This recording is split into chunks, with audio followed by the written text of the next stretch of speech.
What's up, wild side besties and baddies? I'm Bailey. And I'm Chelsea, and we're here to walk you through the wild sides. From homicides to hosticides and everything in between. We're so glad you're here, so buckle up and enjoy the ride.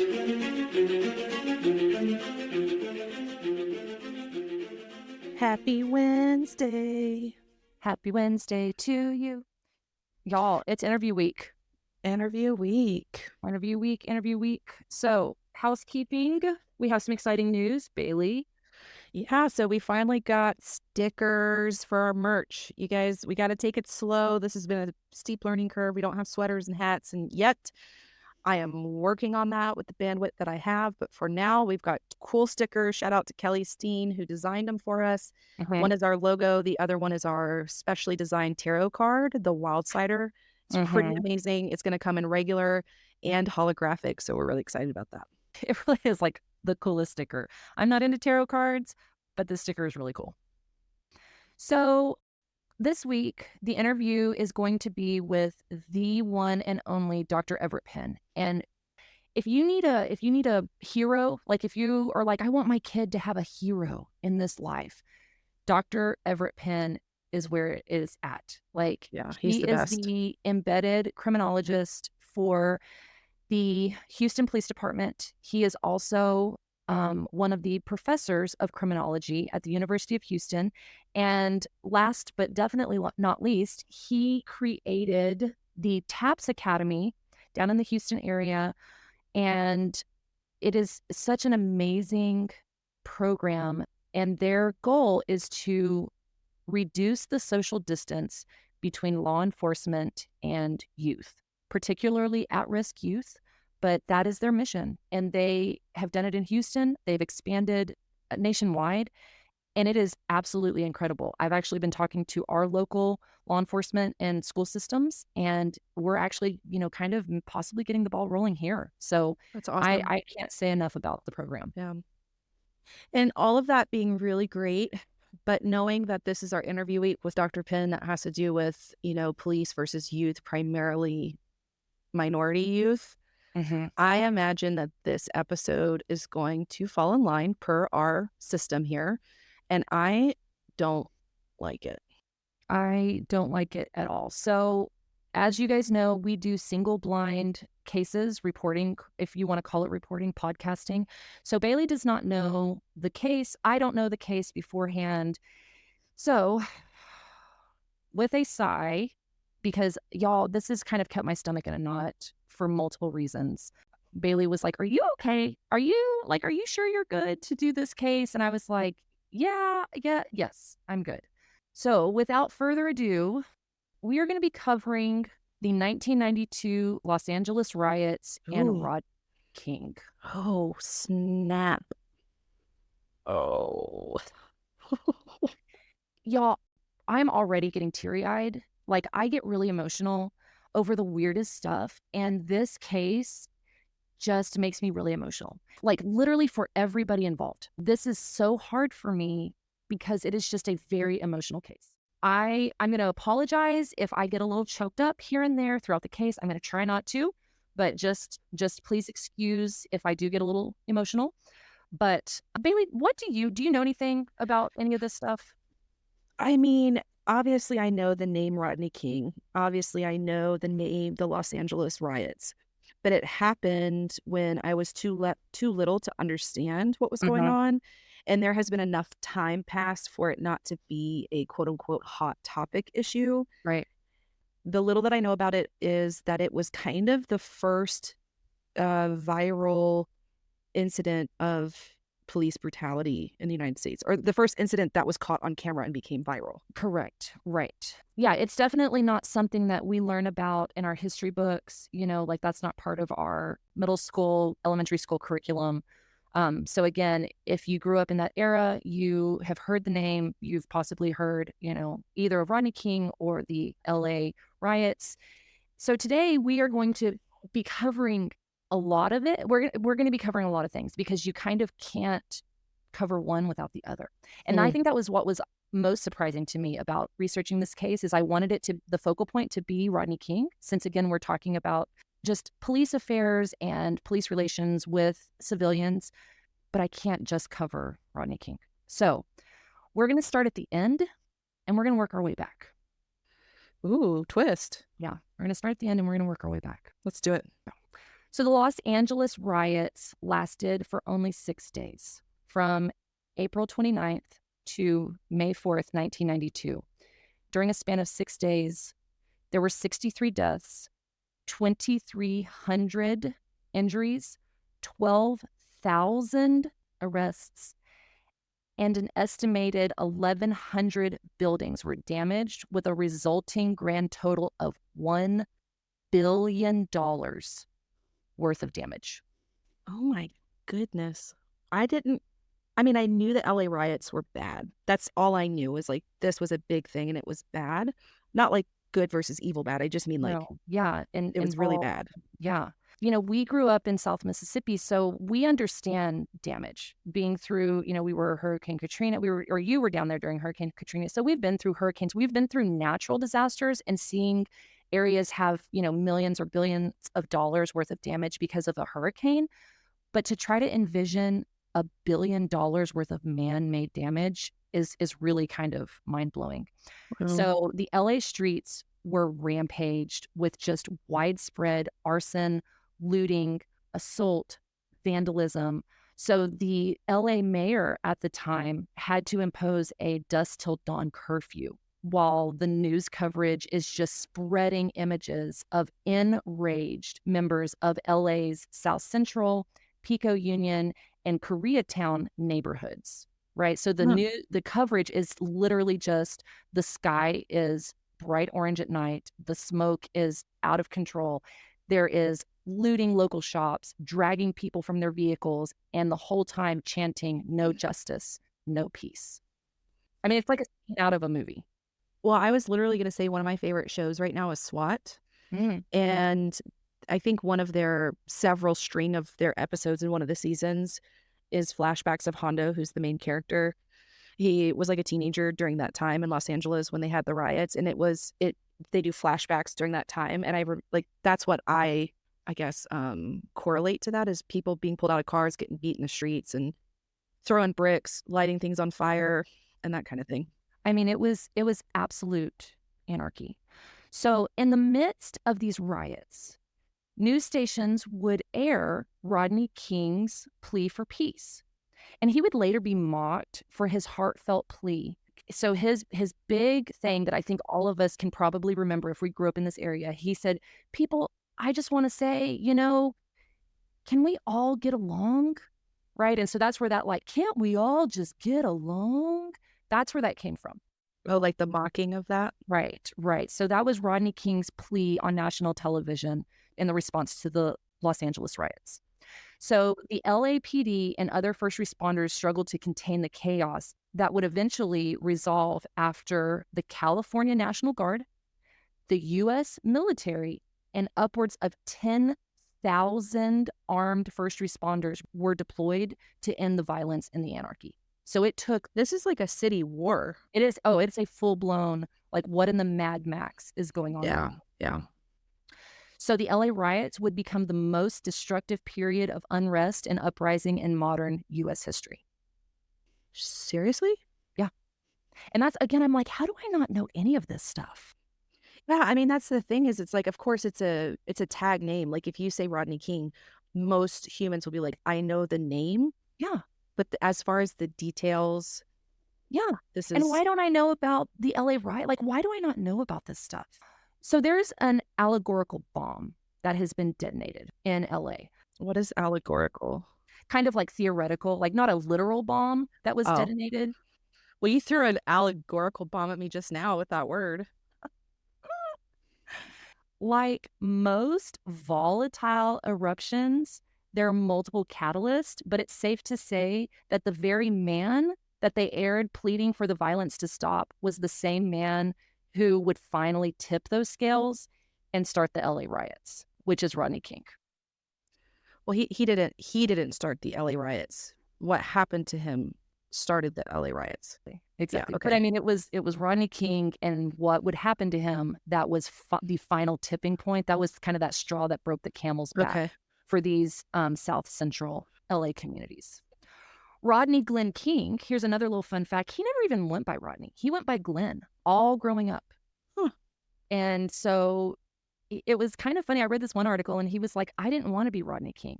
Like I literally was Glenn, kind of meaning like I didn't want to be this person in the spotlight. And that wasn't really even the name that I used. I went by Glenn. Like everybody knew me as Glenn. Interesting. I didn't know that. So he was born April 2nd, 1965 in Sacramento, California. And he was one of three boys of an, guess what type of family? A blue collar working hardworking family. He had an abusive alcoholic father Oh, and a very loving, wonderful mother. okay. King started drinking beer and smoking weed when he was 11 years old. And he, in his book, so I actually downloaded his book and have read through it. And it's just, I'm just a ball of emotions going through this thing. He was like, some people have to acquire a taste for beer. He was like, not me. The first time that hit me, I thought I've never tasted anything so good. And he was like, and I was hooked from the age of 11, Yeah. smoking weed, drinking. During his high school years, King and his brothers would work overnight with his dad. His dad cleaned office buildings, but they would usually be up there till like 2 o'clock in the morning, right? So he was up there working with his dad, and then he would go home, he'd sleep for a little bit, and then he would go to school. Because of King's lack of sleep, it was kind of interpreted as him being apathetic and possibly having learning disabilities.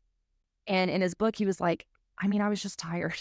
Like, I was just I really tired. mean, literally, we work with teenagers, and if they're grumpy or they're off, one of the first things I ask them is like, how many hours of sleep did you get last night? And 99% of the time, it's like, oh, I didn't sleep good. Right. What is that? That Maslow's Maslow. hierarchy of need. It's like, did you get sleep and have you eaten? Yeah. And so because of this, they assumed that he had learning disabilities. And so they suggested that King be moved into a special education program. So he was put in with the special education kids. I mean, this is early 80s. Mhm. And of course, he was taunted, he was teased, he was bullied because of that. And on top of that, the only thing he really wanted to do was play sports. But because he was put in the special education program, he was not eligible to play sports. Okay. I'm so thankful that our school systems have evolved a bit because that is wild to me. But he had a teacher, Mr. Jones, who, he went to bat for him, and he was able to convince the school and to convince the leagues to let Rodney King play. Right. Aw. So Rodney was like, this dude was the best. He really went to bat for me. What a great guy. And this great guy would also later go on to, Sexually abuse him. yeah, How did inappropriately. I freaking know this? Yeah. This is stupid. Can we I, quit? Is there a reverse Uno? nope, Is there a skip card that I can throw down? nope. You have to sit in it with me. Is this how So, you feel when I give cases? yes, it's awful. It's awful. He was not raped or fondled, but he was inappropriately touched to where it made him feel very, very, very uncomfortable. And he bolted out of that situation. By King's senior year of high school, he was drinking. He was working more than going to school, right? I mean, he's Mhm. making money. He's working construction, things like that. Well, if dad's an alcoholic, then dad's probably blowing most of the money he makes on Correct. his addiction. And so now it's up to the boys to take care of the household. Correct. Absolutely. Okay. So he drops out his senior year. He gets married to his girlfriend, Dee Dee. And I mean, this thing just feels like a very stereotypical, what you would think of growing up in South Central LA with an abusive father, being misdiagnosed as special education. Like this thing, like cards are just stacked against this dude. It's like a perfect storm. It is. It is. Yeah. And so at 18, King is a high school dropout. He's married, and he also has his first criminal conviction, which is reckless endangerment. So Do we know what he was like, what that entailed, what well, he he was was just doing? driving drunk type of thing, just, Yeah. and he was 18 and they just kind of slapped him on the wrist, like it wasn't anything major, right? So by 1989, so within, another 4 or 5 years, King would be convicted a second time of breaking the law, but this time it was assault and robbery. Or so he pled guilty to. Ooh. Yeah. What is that face and that tone? Yeah. So King, he's pretty much a full-blown alcoholic at this point, right? He's drinking a lot. He doesn't have a lot of work because he does construction work. And he goes into a convenience store and he was like, I'm going to go in, I'm just going to steal it. And then I'm just going to go home and The then whole store? well, steal what he needs from the store. Yeah. I'm going to put the whole store in my My car backpack. and I'm going to go. But then he decides, no, I'm not going to steal it. I'm going to go up to the counter and I'm going to, pull out a pack of gum. And he was like, and I asked the store owner if I could pay for my groceries with food stamps. He was like, I had about $5 of food stamps on me. And the Asian grocery owner says, no, you're not going to do that. And King kind of gets mad and the grocery owner gets mad and they kind of start having a verbal altercation. Mm-hmm. Right. So the two get into an argument. The store owner pulls out a tire iron and tries to hit King with it. King falls back into like a display of those little mini pies, like the Mrs. Baird pies, and Yeah. chucks that at him and then just dashes out, gets in his car and drives off. Well, there was somebody there at the gas station or the convenience store. They took down King's license plate and turned it into the police, assuming that King had robbed the store and then run off, right? Okay. So Okay. the store owner would state that it was actually King who assaulted him with a tire iron and robbed and stole from him. And so when the police go to question King, King falsely confesses to his accusations of assault and robbery. And his reason was, quote unquote, I didn't have the money to hire a good lawyer. So I'm just gonna say, yep, do my Yeah, little time, get out in however many days, weeks, months. right. This is a lot like what Dr. A was talking about as far as false confessions. Exactly. He was like, I didn't want to deal with it. I knew I didn't have the money for it. So I was just like, yeah, I can't fight this thing, so yeah, I did it, whatever. So Interesting. because of it, King was sentenced for 2 years in prison, but he was able to get out after 1 year because it was essentially like, even though it wasn't his first conviction, it was like his first major conviction. Yeah. So he gets out after 1 year, he's on parole, right? And that is where March 3rd, 1991 comes into play. Oh, so he got out and he was on parole. He was on parole. Okay. So while still on parole in the early hours of Friday, March 3rd, King, along with his two friends, Bryant Pooh Allen and Freddie Helms, decide to take a drive in King's Hyundai after they'd been spending the night just, watching the basketball game and drinking, right? So, Yeah. Which is what a lot of people and friends do. right. Yeah, they'd been up watching the basketball game. It's, like midnight type of thing, early hours of the morning, Friday, March 3rd. And they were like, hey, the LA streets are not as busy at this time of night. Let's take a drive, whatever. So I got a lot of my information from this journalist named Lou Cannon. And let me tell you, like, Lou Cannon kind of saved my sanity on trying to get through this case. So shout out to Lou Cannon for his work on this case. So while King and his two buddies are speeding down LA's highway, we have two highway patrol officers, Melanie and Tim Singer, it was a husband and wife team, and they were patrolling the streets together. Is that like allowed? Can you? That was my first question. I was like, Maybe back then, I imagine they have put some sort of like policies in place that like spouses aren't on like the same shifts together. yeah. But I I mean, don't they're know, man. straight, I don't know, but they were straight up in their patrol car, patrolling the streets. Again, they were highway patrol. And they see King speed by in his white Hyundai sedan, and they begin chasing King, of course, with their lights flashing. And they would later report that his speeds were up to like 115 miles per hour, which, I mean, his little car actually can't go that fast, but Like literally, they couldn't drive that fast back yeah, then. like his little car literally can't go that fast. So that's kind of like the first discrepancy as far as like the reporting goes. Like his car can't even go that fast, but whatever. So this chase would go on for another 8 miles. So Rodney, King sees the flashing lights. He knows that he's being chased, but he goes on for another 8 And months. he's intoxicated, And he's right? intoxicated, exactly. And so during this time, so Melanie Singer is driving the car, and her husband Tim, at this point, is calling for backup. right? This car isn't slowing down. He won't pull over, kind of like resisting arrest Yeah, almost. like nothing out of the ordinary so Right. far. Yeah. As far as calling for backup, he's not pulling over. This is a Right. high-speed chase at this point. Right. So he calls Uh-huh. for backup, and this backup would include a total of 27 peace officers and a police helicopter. 27 peace officers? Yeah, there are 27 officers involved with this chase and a helicopter at this point. I don't know. I don't understand. Okay. Okay. Maybe I don't Okay. know. I know Okay. You seen that Kevin Hart? Have you watched Kevin Hart stand-ups? a little bit. So he does a lot of like, okay, okay, okay, okay, okay, okay, okay, okay. And that's all I can do is just be like, okay, okay, Okay. okay, okay, Yeah, okay, exactly. It's like, okay, whatever. okay, okay. King finally pulls over, brings the vehicle to the stop, and Tim Singer, again, he's highway patrol. He's the first one out. He approaches the car, tells all three members of the car, people in the car, to get out. So he instructs all three men to get out of the car. Allen and Helms comply, and Tim Singer would attend to them, right? He kind of takes them out. King stays in the car. King's not getting out of the car. So then Melanie, she gets out, and then she starts demanding for King to get out of the car. Again, this is all protocol, right? Like, this is not surprising to anybody. We're going good. Minus the potentially 27 peace I mean, officers. minus all of that. But maybe But I as far as like this play by play, it right, sounds, you know, right.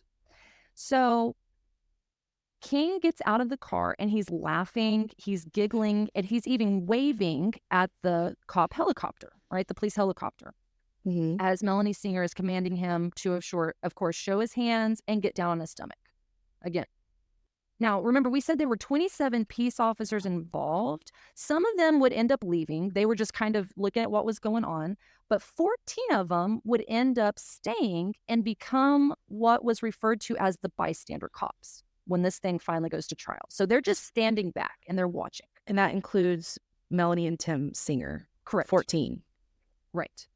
Okay. Well, there were 14 plus the additional others. So Okay. there were 14 bystander cops, and then there would be 4 LAPD, so Los Angeles Police Department, that would soon get involved in this case. So the 4 officers that actively get involved on the scene are Lawrence Powell, Timothy Wind, Theodore Brisno, and they were under the command of Sergeant Stacy Kuhn.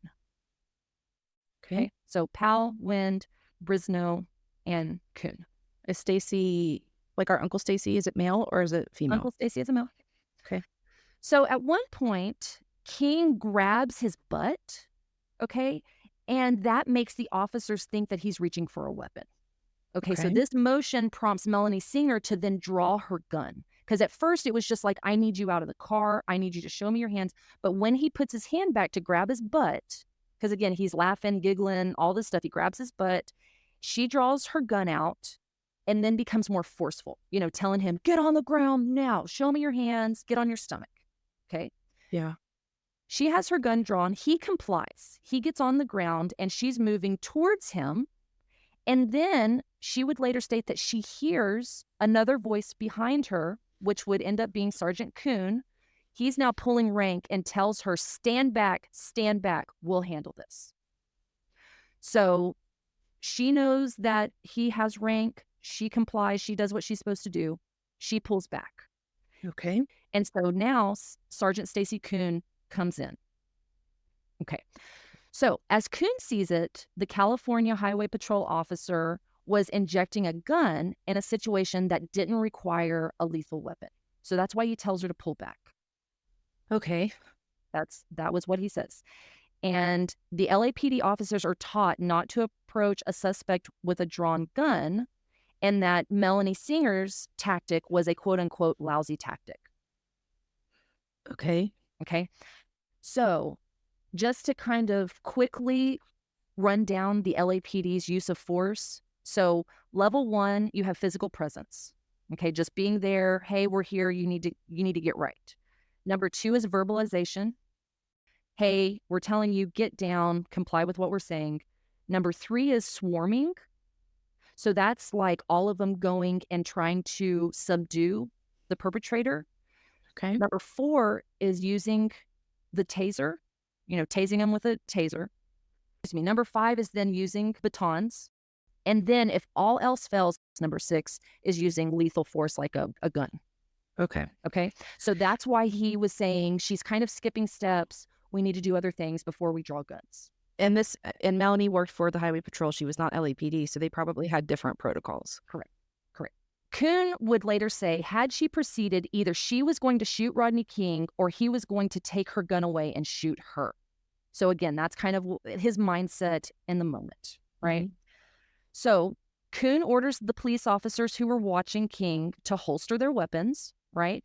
And then he tells the 4 LAPD officers, Lawrence Powell, Timothy Wind, Theodore Brisno, and then also Rolando Solano was also on the scene. So he tells all 4 of them to surround King and to swarm him, quote unquote, swarm him by jumping on his back.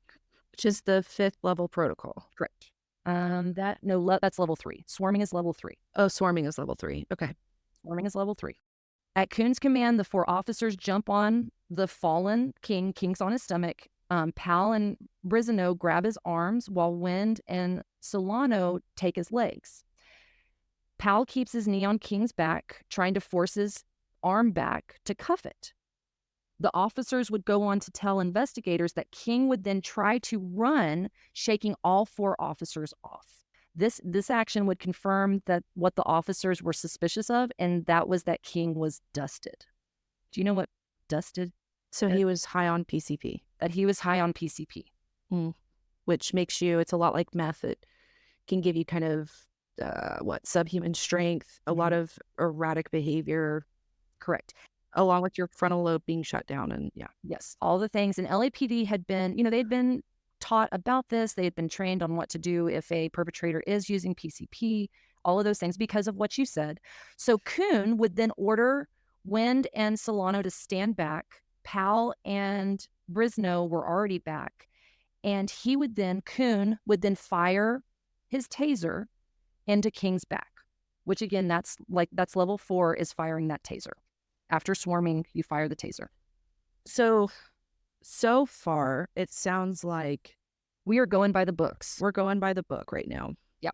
And it is confirmed. Well, I guess that's the whole kind of confusing part about this case is the he said, she said, and the narratives written by the officers involved. But did Rodney King, he had 4 grown men on him and he shook them off and was able to mobilize his body?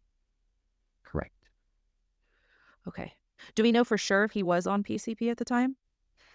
And that's literally, like, I have a statement in here, and that says he was not on PCP. He was drunk, but he was not on PCP. And what's really sad is in his book, Rodney King talks about it, and he was like, I think I became so accustomed to pain because his dad used to beat him with a extension cord. His dad would have him go up and get in a bath, like strip down, get in a bath, and then come downstairs while he was still wet and beat the living crap out of him with an extension cord. Well, and that makes sense. And if you think about it, alcohol is a depressant, right? And it essentially slows and calms everything down. And that's why a lot of times drunk drivers live in accidents, but people who are not intoxicated will die because they stiffen up, and that's what snaps this and snaps that. Right. But when you're intoxicated, you don't have the same reflexes. Right. And the pain doesn't affect you the same way. Right. So that makes, that tracks. Again, all of this is tracking, it's all making sense. On both sides. Yeah. Right. So far. So like I said, Kuhn fires the taser and he hits King in the back. King goes down, but then gets right back up. And Kuhn then fires a second taser and hits him in the chest. So he turned around? He turned around and he faced Kuhn, and Kuhn shot him a second time with the tasers in the chest. Okay.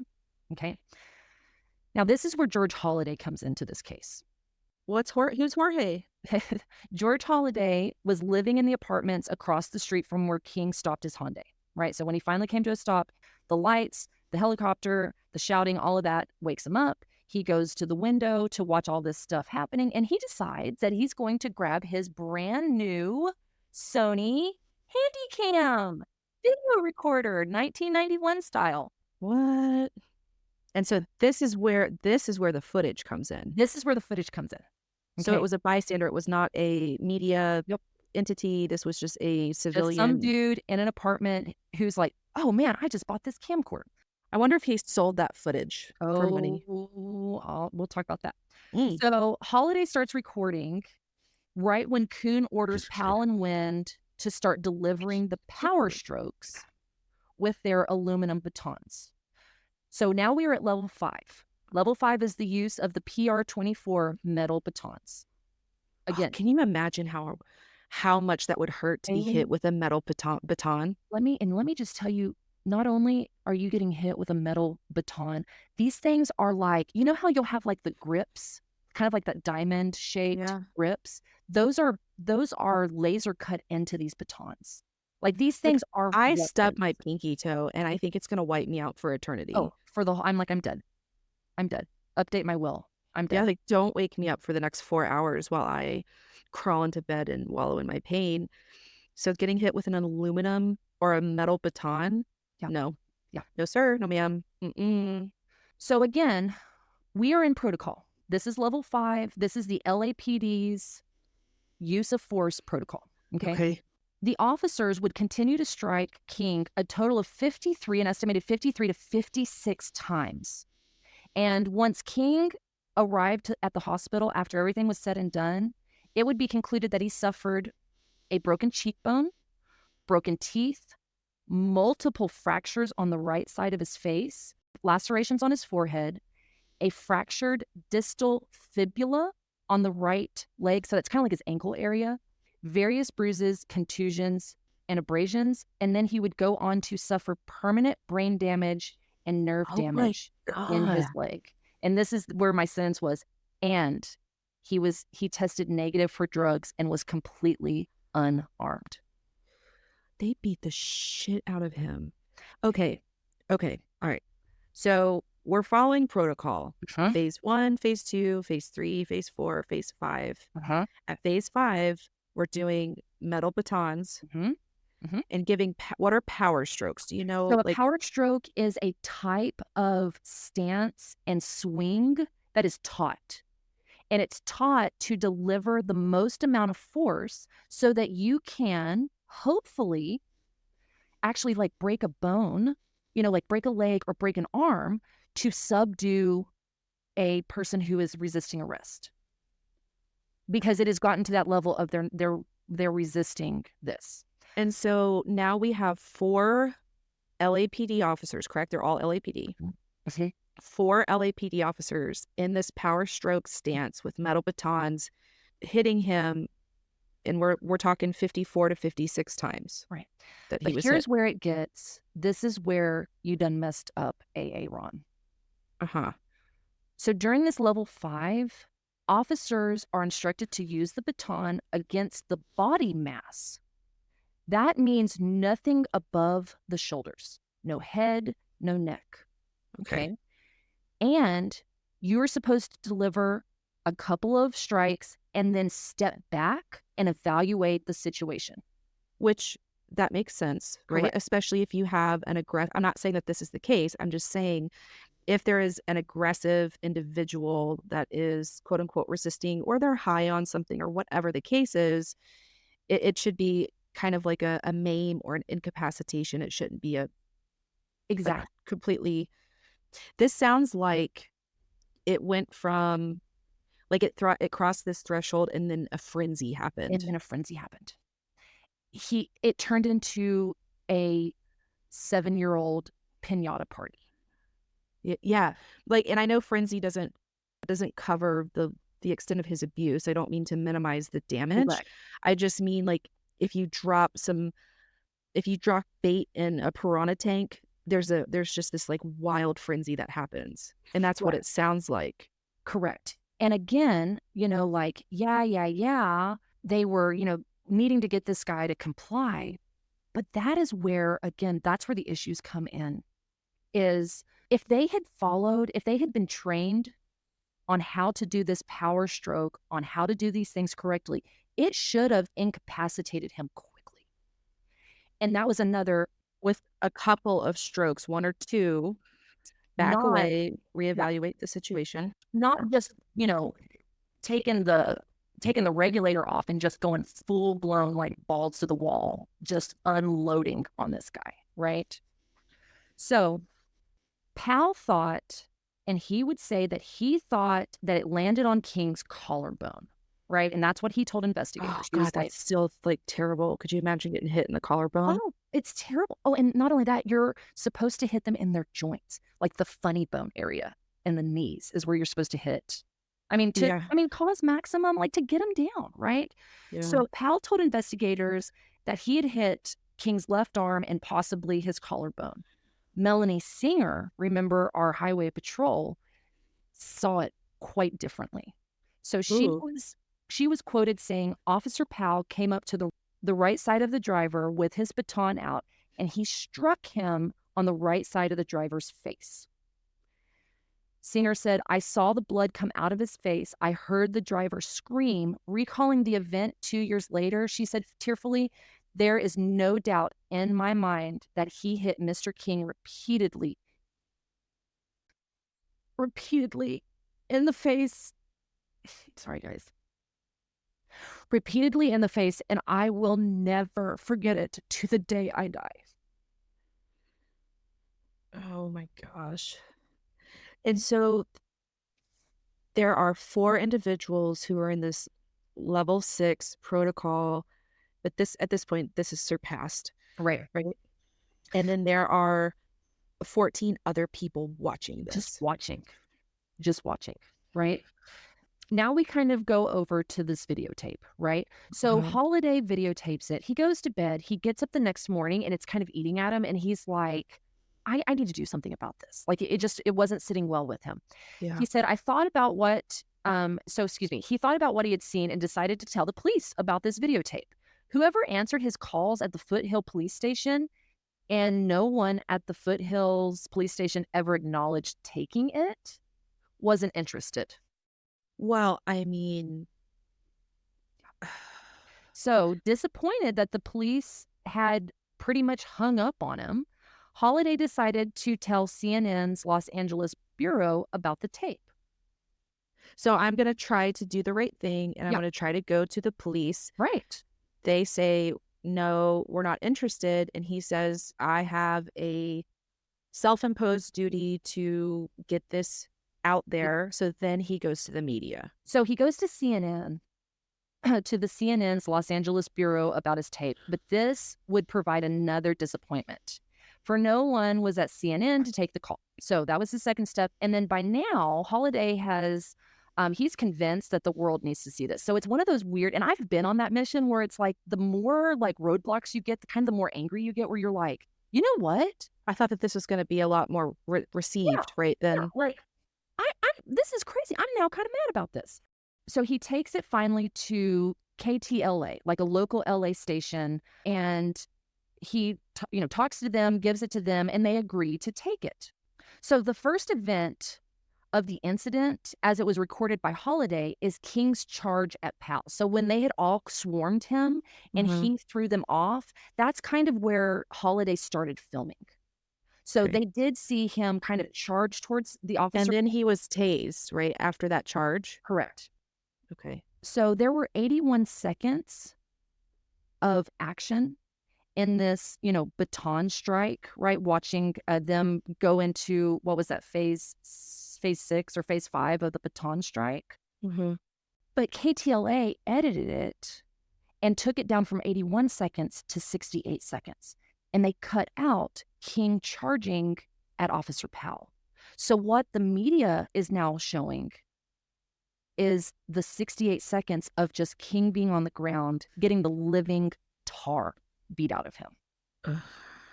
Okay. It explodes in LA, and then it goes to Chicago, and then it goes to Atlanta and Dallas. And, so within like 2 days, it is literally everywhere. It is all over the nation. Yeah. Everybody in the nation is tuned in to what looks like just a full blown, which it was a full blown beatdown of a African American and, intoxicated, yes, I mean, with 4 officers and but 4 14 officers standing around. and yeah, and then 14 other guys standing around. So, the police chief, go figure, was out of town when this all goes down. So when he comes back into the office, the tape is waiting for him, Oh my gosh. and he said that he watched that tape probably 25 times. And then he went on to say, "To see my officers engaged in what appeared to be excessive use of force, possibly criminally excessive, to see them beat a man with their baton 56 times, to see a sergeant on scene who did nothing to seize control, was something I never dreamed I would witness." Can I just say, and this, I hope this doesn't sound too messed up, but can I just say that it kind of makes me relieved or happy or grateful, I don't really know the word yet, that the police chief recognizes this, Mhm. because I think that sometimes, because these cases present a lot of emotion, right? These are very viscerally challenging cases. Mhm. And I think that sometimes people have a tendency to think in an all or nothing, very black or white kind of way. Mhm. Like, in general, I think a lot of humans think that way, and then when you have this kind of intense emotional rush, it can really further polarize those opinions or those thoughts or those perspectives.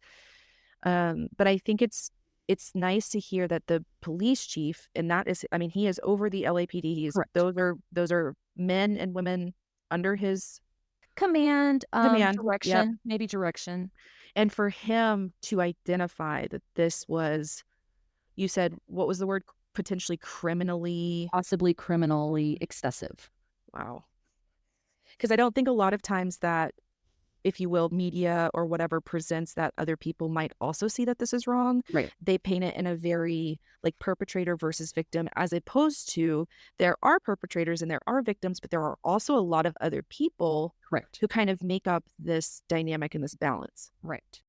Everybody's watching the video, they're even doing polls, and, like, something crazy. It was like 92% of the people that they polled who watched this, they were like, "That's not okay." I mean, Right. the nation is like, "This is not okay." So, the next step is gonna be to start prosecuting. Right. And originally, they were going to prosecute King for evading police. That was dropped, right? So he was released with no charges, but now they decide that they're going to have to go after the 4 LAPD officers involved in the arrest. The officers present at the arrest scene, at the intersection of Osborne and Foothill, which is where it happened, were suspended. Okay. So March 7th, Chief Gates announced that the officers would be prosecuted. Okay. And then the next day, March 8th, District Attorney Ira Rainier said that he would seek indictment from a grand jury. So this is federal now? So this is federal now. And I always think of nothing can stop me. I'm all the way up. Like, he's taken this thing all the way to the top. Okay. Within a week, the grand jury, after watching the videotapes and listening to the testimony from King and others, return indictment against officers Kuhn, Powell, Brisino, I think it's technically Brisino, and Wind. Okay. And that's why, I don't know if you remembered, I threw in another name and he was kind of active, but for whatever reason, they decided that this dude, this Solando officer, didn't need to be involved in it. So Okay. we're just going to stick with Kuhn, Powell. And I imagine it's based off of the video evidence, based off of, okay. Right. So they're indicting these 4 officers who were engaging in the level 6 baton procedure that transitioned to beating the hell out of somebody. Correct. And the charge is assault and use of excessive force. Okay. Right. Do you remember when we were talking about catalysts for the LA riots? Yes. Very rarely do you have just one. And Okay. I debated on talking about this, but all of the research into what led into the LA riots included one other case as being a Oh, major component. I didn't know that. I thought it was simply this Rodney King situation. Yeah. Now, this is where I get emotional and also even more angry. The Rodney King case doesn't sit well with me. And I hate to present it like this, but wait until you hear this crap. Oh, So, we're in the midst of all of this. We're still in the month of March. On March 16th, 1991, We had a So this store is like a week later. literally right in the middle of all this. A storekeeper, Soon Ja-do, shot and killed 14-year-old Latasha Harlins in the back of the head. I'm gonna need a lot of context for this. Like, It's 10 o'clock in the morning on a Saturday, March 16th. Harlins enters the store. Dew observes Harlins putting a $1.97 bottle of orange juice in her backpack. Dew concluded that Harlins was about to steal that and didn't have any money. And so Dew claims that she asked Harlan if she was going to pay for that orange juice, which again, like, you think you're a shopkeeper, it's your livelihood. There's a girl that you think is stealing orange juice. Hey, are you gonna pay for that? That sounds pretty, yeah, middle of the road. yeah. And so then Dew claimed that Harlan responded by saying, "What orange juice?" That's her side of it. The problem is we have two eyewitnesses, 9-year-old Ismaili and his 13-year-old sister Lakeisha, that disputed this claim, saying that Dew didn't ask her anything, just immediately starts accusing Harlan of trying to steal, and then just saying that she was going to walk out with this orange juice. And so Dew and Harlan, they get into a tussle type of thing. They get into a verbal, and then they kind of grab each other's shirts type of thing over this orange juice. They have all of this on the videotape, the surveillance camera in the shop. Harlan puts the orange juice down on the counter, turns, walks out, goes to walk out of the store. Dew comes from behind the counter and shoots her in the back of the head. Why? I don't. And what was in this girl's hand? What was in the girl's hand? Money to pay for it. $2. Oh my gosh. $2. You guys go ahead and click unsubscribe right now because we're just gonna cry the rest of this episode because I cannot deal with this. Yeah. So she shoots her in the head. It kills her instantly. She's 14 years old, this baby. This sweet little baby. I'm sure she had an attitude. What 14-year-old doesn't have an attitude? And especially if you come out talking out the side of your mouth saying that you're stealing orange juice. And she's like, bitch, I got $2 in my pocket. I got $2 right here. So, are you ready? Don't worry. Don't worry, Bailey. It gets worse. This is like a bad Billy Mays OxyClean commercial. It's That's terrible. like, one's not enough, but wait, there's more. Wait, two for the there's price more. of one. Like, this is not. Nobody needs 2 tubs of Clorox bleach, and nobody needs 2 cases of this stuff. This is the worst. I think excessive is the word. It's like, what's the word on the street? Sesame Street. Excessive. Ready for Dew's conviction? Dew was convicted of voluntary manslaughter, and the jury recommended the maximum sentence of 15 years. But Judge Joyce Carlin decided against prison time and sentenced Dew to 5 years of probation, 400 hours of community service, and $500 instead.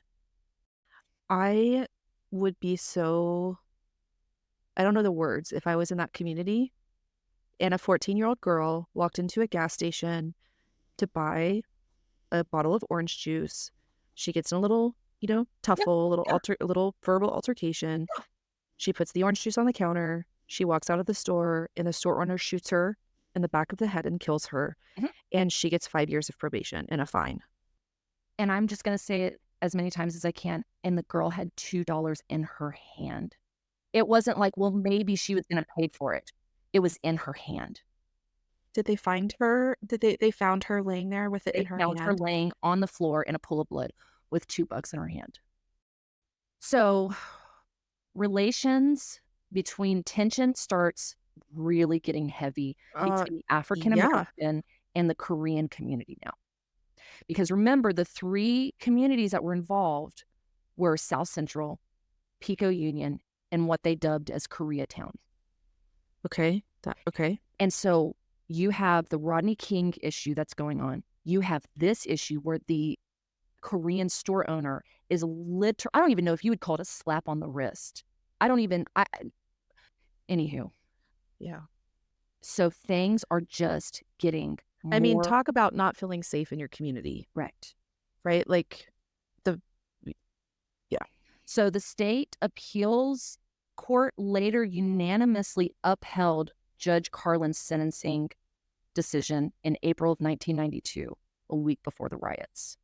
So they pretty much were like, Oh, no, she wasn't in the wrong. Okay. I did not know that. I had no idea that this was a part of this kind of dynamic. It's so complex. So we're going to switch back over to King. Okay. So the district attorney, the grand jury, they're like, yes, we're moving forward on this thing. We are going to be charging the 4 officers with assault and the use of excessive force.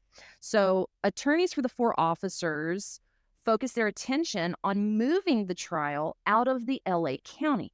So they're like, we'll have this trial, but we're not going to have it in LA County where it actually happened. Did they say why? Because it's just going to bring too much, it's going to be too much conflict. There's going to be too much, noise over this thing. We want it moved, right? They'd probably have to put like gag orders on the jury, right? Yeah, I don't know. I mean, they're just like, we don't want it here. So the prosecutors seemed relatively unconcerned about the defense motion for a change of venue. On May 16th, trial judge Bernard Kamens denies that motion. So Judge Kamens is like, no, we're keeping it here in LA. It happened here in LA. We're keeping it here in LA. So, it's kind of like, hey, this is good for King. This is going to be good. But then Judge Kamens done messed up Ron. What is going on? I know. So a key victory for the defense came in July when the California Court of Appeals unanimously granted their change of venue motion and removed Judge Kamens from the case on account of bias. The court's removal of the judge was based on an ex parte, and that's a legal term for a message he had sent to prosecutors saying, don't panic, you can trust me.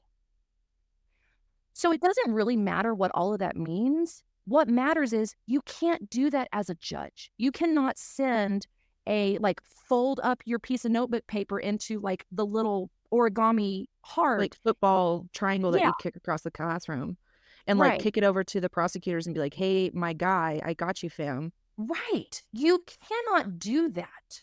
Right. So the case is reassigned to Judge Stanley Weisberg. And more good news for the defense came in November when Judge Weisberg decides to schedule the trial in Simi Valley. If you're not from California, that doesn't mean anything to you. But if you are from California, you would understand that that area is a conservative, predominantly white city right in the middle of Ventura County. And it's also very, very pro-police.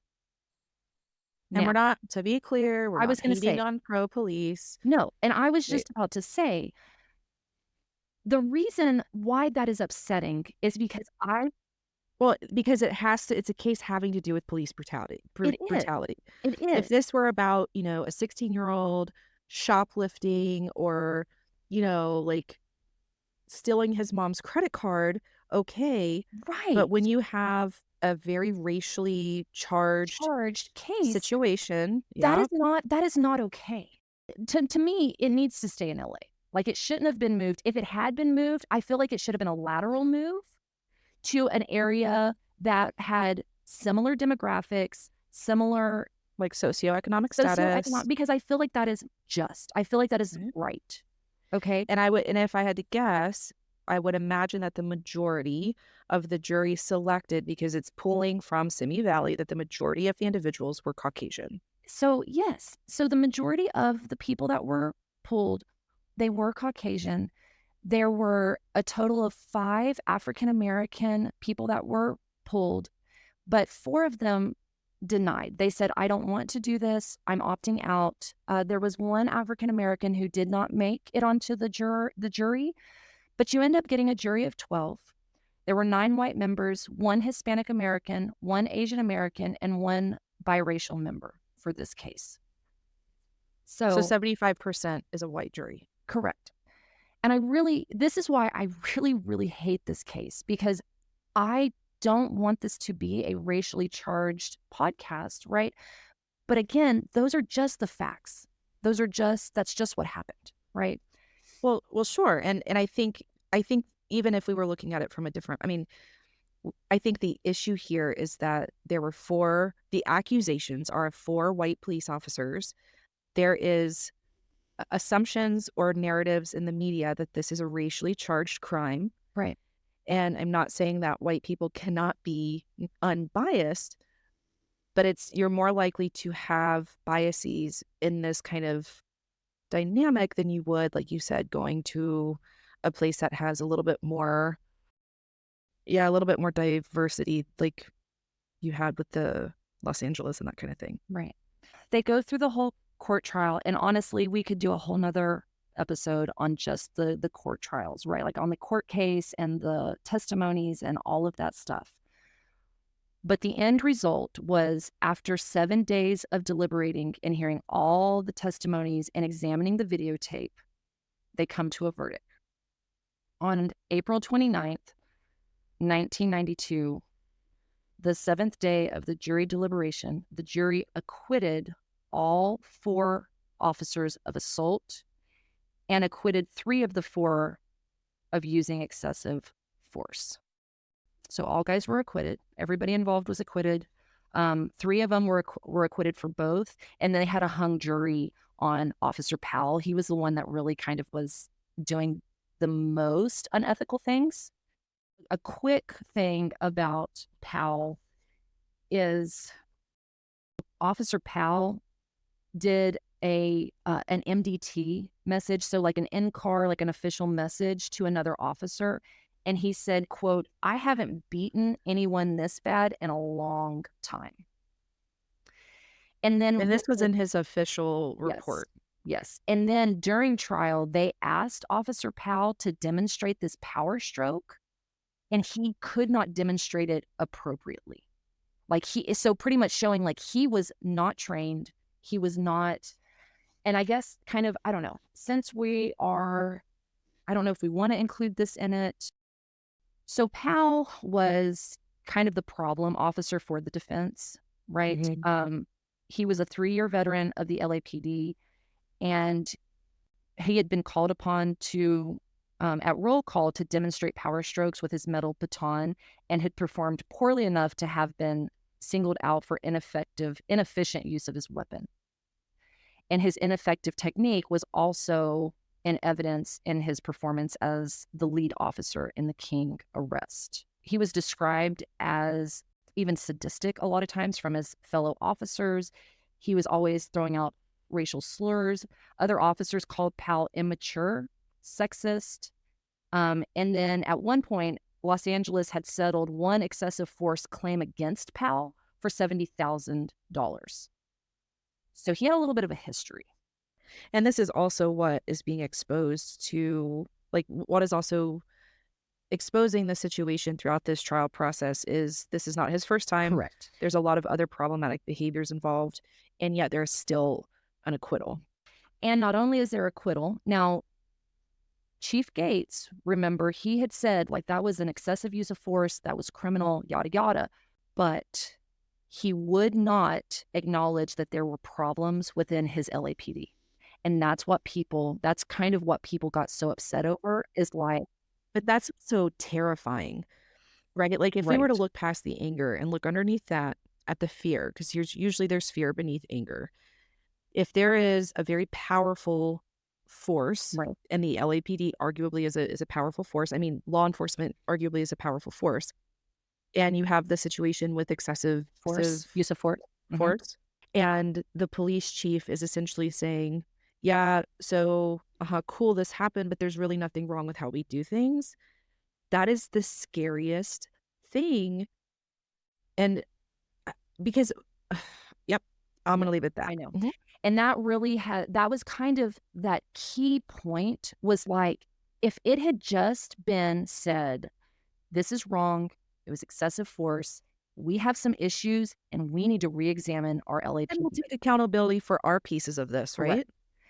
I think this whole thing would have come out differently Okay. because that was a lot of it. So the rioting didn't happen because of the excessive force of Rodney King. The rioting came after the acquittal and the denial from the police chief at the LAPD that there there was wasn't anything essentially wrong. anything wrong. Right. And this is another thing that's so crazy to me. So everybody has their TVs turned on, right? Like everybody in the community is waiting on bated breath for this verdict. The residents of the communities of LA received the news of the acquittal at 3:15 on April 29th. By 3:30, there were more than 300 people gathering and protesting the verdict at the LA courthouse. So even though it wasn't held at the LA courthouse, they were there protesting Yeah, at well, the it's a LA. representation Right, of the judicial system and right. yeah. By 4:58, Mayor Tom Bradley, in response to the quickly increasing violence and rioting, urged the communities to stay calm. So he's making official announcements at this point. And he was quoted saying, "Today, this jury told the world that what we all see with our own eyes wasn't a crime. Today, that jury asked us to accept the senseless and brutal beating of a helpless man. Today, that jury said we should tolerate such conduct by those sworn to protect and serve. My friends, I am here to tell this jury no. No, our eyes did not deceive us. We saw what we saw. What we saw was a crime. We must not endanger the reforms we have achieved by resorting to mindless acts. We must not push back progress by striking back blindly." And who said this? So this was Mayor Tom Bradley. So the LA's mayor at the time, Okay. All right. which I thought was a brilliant, I mean, to me, I thought that was a brilliant speech of like, yes, this is not Yes, okay. but at this point, people aren't No, at this point, your words don't mean a lot right. because we heard words that we were going to have indictments for these officers, that we were going to address the excessive use of force, that we were going to address the murder of Latasha Harlins, and then the justice system that everybody is saying leave it up to Hmm.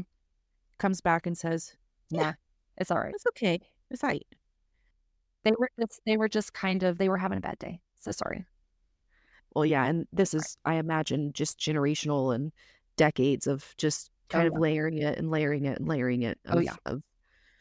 Right. of judicial, you know, impartial, all of it, right? Oh, Whatever I'm trying to say for years and years in a lot of different scenarios, and not just law enforcement versus civilians. I mean across the board.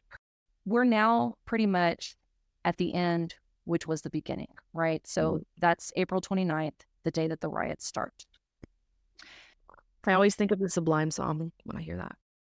April 29th, 1992. So now, just in case anybody is curious, we do kind of have the aftermath of all of this stuff. There was a second trial for the four officers who were acquitted on February 25th, 1993. Um, and so it was in the Los Angeles courtroom of District Judge John G. Davies. The Department of Justice assembled a formidable team of four prosecutors to try the closely watched case. The lead prosecutor on the team was 34-year-old Stephen Clymer, and he was considered to be the best trial lawyer in the U.S. Attorney's Office in LA. The federal jury was racially mixed, so it was more proportionately distributed. Judge Davies decided to postpone the announcement of the verdict until 7 a.m. the next morning to minimize the danger of rioting, kind of like we want to make sure that we have everything in place. And then the verdict was the jury found two of the officers, Kuhn and Powell, guilty, and they acquitted officers Wind and Brazino. So they essentially found Kuhn and Powell guilty. Kuhn of like not supervising that situation, not taking better control of it, and then Mhm. Powell for using excessive force. And Judge Davies sentenced Kuhn and Powell to 30 months in federal correctional camps. So it did end up doing serving time in a federal correctional camp for that. What is a correctional camp? Huh? What is a correctional camp? So I believe in LA, like in Rodney King's book, he actually talked about when he was sentenced that he went to this correctional camp. And it was like, he said it was actually really amazing because they like were teaching him trades. I don't want to say it was a hard labor. It wasn't a hard labor camp, but apparently it's like a camp setting. But they Okay. have you do duties and things like that. I would have to research that a little bit more, but King actually said that he really enjoyed because he was able to work. He didn't have access to any alcohol, so he was able to sober up while he was there, Mhm. and Yeah. it was really good for him. So the Los Angeles mayor, Tom Bradley, now over to King, offered King $200,000 and a 4-year college education funded by the city of Los Angeles, okay, to kind of compensate for things that had happened. King refused and went on to sue the city and was subsequently awarded $3.8 million. King continued to have run-ins with the law, and he would say in 2012 that he had been arrested perhaps 12 times since 1992. And King actually died later that year in 2012 from an accidental drowning. And when they did the autopsy report, they did find PCP and alcohol in his system. So he Oh, struggled with he addiction struggled with addiction. and Yeah. with run-ins with the law for the rest of his life. And arguably, just again, as an addiction therapist, likely a contributing factor to the run-ins with the law, right? Right. Yeah. Well, and you have to remember he suffered permanent brain damage because of this. In Oh, fact, yeah. his Yeah. damage was so bad that he wasn't allowed to testify at his own trial because of the brain damage. Like, Because they were afraid of what he would say. Like exactly. right. Yeah. Yeah. So, and with that being said, I don't want to take away from, like I said, I downloaded Rodney King's book, The Riot Within, and I've been reading through it. But they did talk about, other sources talked about like Rodney's stories changed all the time on what happened, but again, that correlates with a traumatic brain injury, With it. Yeah. you Yeah. know? And substance use. Right. I mean, yeah.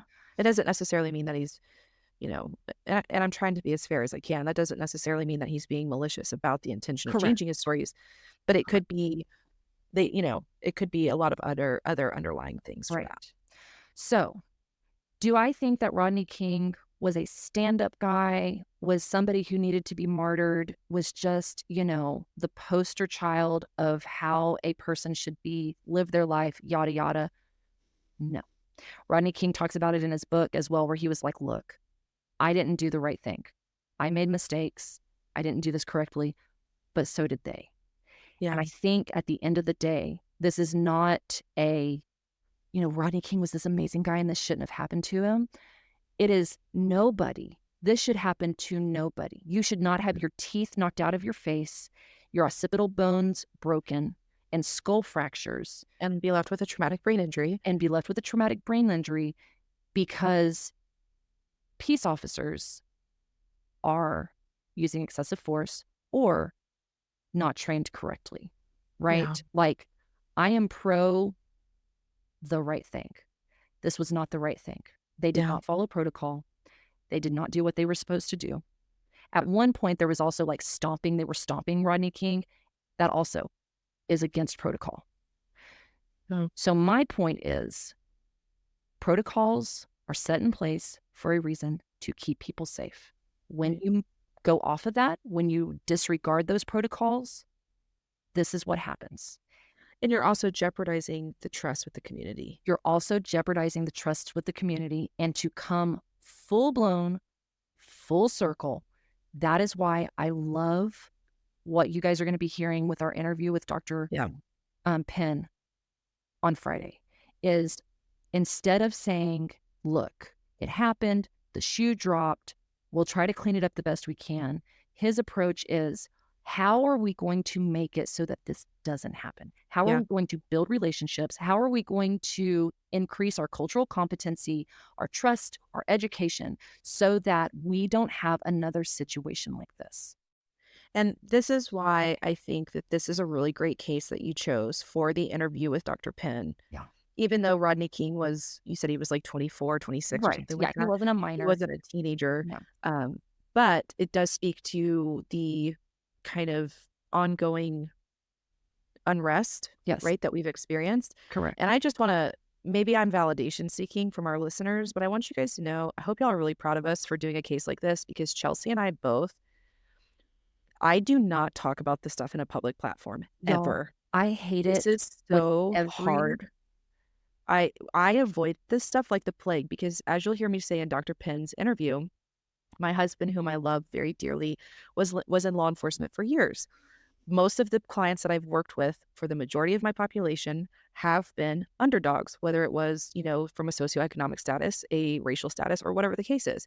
And so my heart pretty much equally lies on both sides of this fence. yes, And one of the things that Dr. Penn that we'll talk about is, why can't you be both? Why can't you, like it shouldn't have to be Black Lives Matter versus back Blue Lives Matter or, or whatever phrases you want to put in there. I'm not touching that with a 10-foot pole. no, I'm just saying that these are tough cases to do in a rational way and without people getting so viscerally charged from it that they start attacking, well, you guys sounded like you were too far this direction, or you guys sounded like you were too far that direction.